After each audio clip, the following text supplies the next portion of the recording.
एक छोटे से गांव के पास एक घना जंगल था। उस जंगल में एक ऊंचे पीपल के पेड़ की डाल पर एक नन्ही गौरैया रहती थी। उसका नाम था चीनी। बाकी सारे पक्षी ऊंचा उड़ते, आसमान में कलाबाजियां खाते, खेलते कूदते, लेकिन चीनी चुपचाप अपने घोंसले के कोने में बैठकर उन्हें देखती और मन ही मन सोचती, काश मैं भी उड़ पाती, बादलों के पार जाकर सूरज को छू पाती।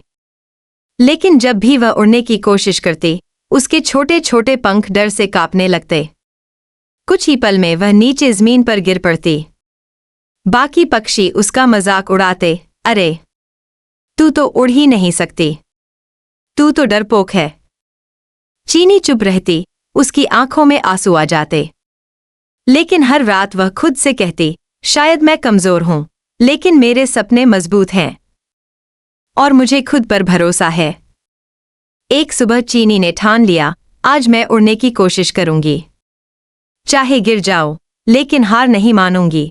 उसने पंख फैलाए और डाल से कूद गई, पर सीधा जमीन पर गिर पड़ी। बाकी पक्षी फिर हंसे, कहा था ना, उड़ना तेरे बस की बात नहीं। चीनी चुपचाप उठी और पेड़ की जड़ के पास बैठ गई।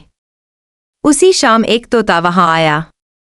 उसने कहा, गिरने से उड़ान रुकती नहीं है, उड़ना पंखों से नहीं, हौसले से होता है, और तुझ में वो हौसला है।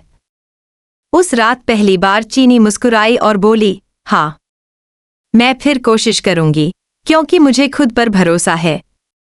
अगली सुबह कोई शोर नहीं था, कोई तालियां नहीं, बस चीनी थी और उसका सपना। उसने फिर छलांग लगाई। इस बार वह थोड़ी देर तक उड़ पाई। जमीन पर गिरी जरूर, लेकिन उसके चेहरे पर मुस्कान थी, हाँ, अब मैं उड़ रही हूं, चाहे थोड़ा ही सही। कुछ समय बाद एक तेज आंधी आई। सभी पक्षी अपने अपने घोंसलों में छिप गए, लेकिन चीनी ने उसी आंधी में उड़ान भरी। वह हवा से टकराई, पेड़ों से भिड़ी, मगर हर बार और ऊंची उठती गई। जब आंधी थमी तो चीनी बादलों के पास उड़ रही थी। वही पक्षी जो कभी उसे कमजोर कहते थे, अब उसकी उड़ान को चुपचाप देख रहे थे।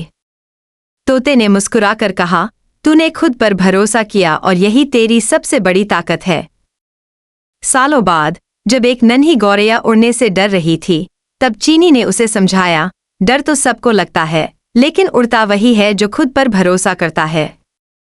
इस कहानी से हमें यही सीख मिलती है कि उड़ान पंखों से नहीं, इरादों से होती है।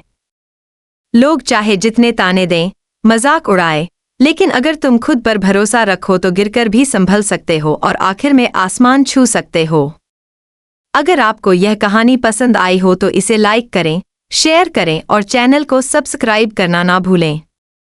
धन्यवाद।